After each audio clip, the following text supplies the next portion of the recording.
I'm Ryan with Advanced Fuel Dynamics, and this is our ultimate streetable track car build.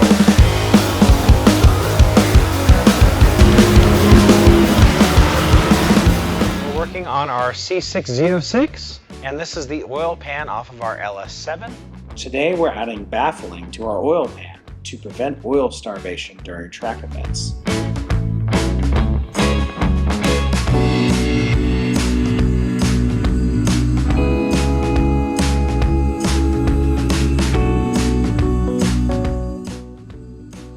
And we're all installed. Okay, and part of our instructions say to remove the OE windage tray. Obviously we've installed the new one that was supplied with this kit. All right, so here is our dry sump tank, and now we're going to modify our surge tank. A little mark on the housing on both sides here where it bolts together. So we're going to go ahead and pull all the bolts out. All right, we got our tube placed inside of our insert. We're going to line this up down inside of there. Lined up like so. Grab our top piece of our tank, which we have marked for orientation, but you can also see the tube where it's supposed to line up. So we'll get that on there.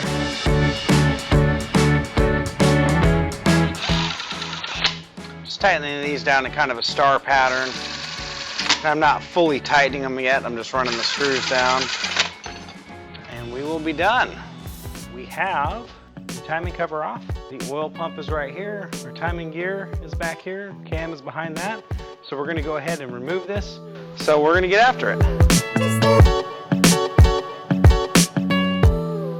Alright, now our engine turns pretty easy. Got the spark plugs in there. Alright, there's our timing mark, don't know if you can see it on the camera. So we're going to turn it over until that lines up with the cam gear. These were handmade, so someone actually put paint marks on here. But we can see the little dimple here, and there's actually this groove here by that tooth, and those are our timing marks. So now we know we can take it apart, and when we reassemble it, the crank will be at top dead center. The new cam will line it up to that same position. And there's our camshaft. If the lifters were out of the way, we can yank it out, but we still have our rockers on, push rods, everything putting tension on it right now. Now we're ready to start taking off our valve covers.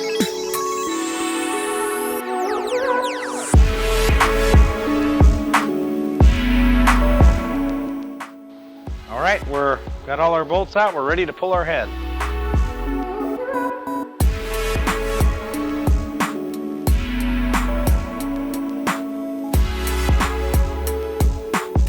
All right, these are our new heads from Frankenstein Engine Dynamics.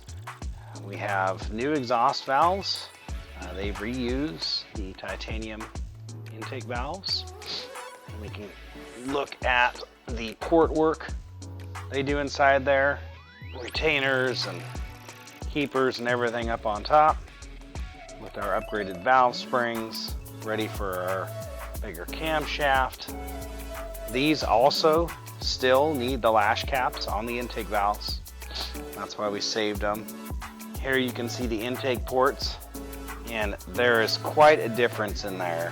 When I looked at the stock ports, I thought to myself, wow, there's not a lot you can improve there, but then you look inside this and it's pretty impressive what they were able to improve. So the flow bench, says they flow way more than the factory head. These also are shaved down to raise the compression ratio about half a point. So we should be up to 11.5 to 1 compression over the 11 to 1 compression of the stock LS7. So that will also help out with power. And this is our new cam right here. It has a little more of everything, lift, duration, all of the things that you want to make more power.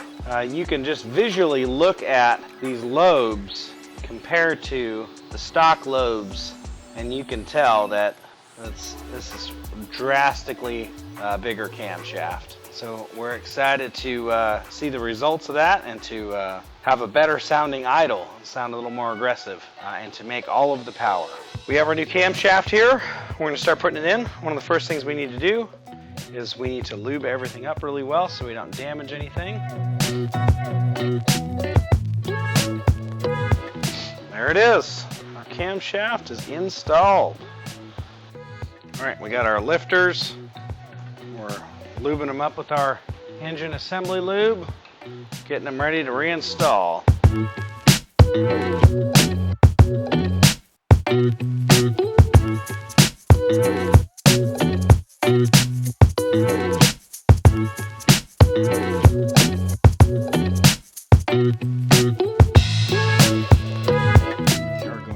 Upgrade the trunnion bearings.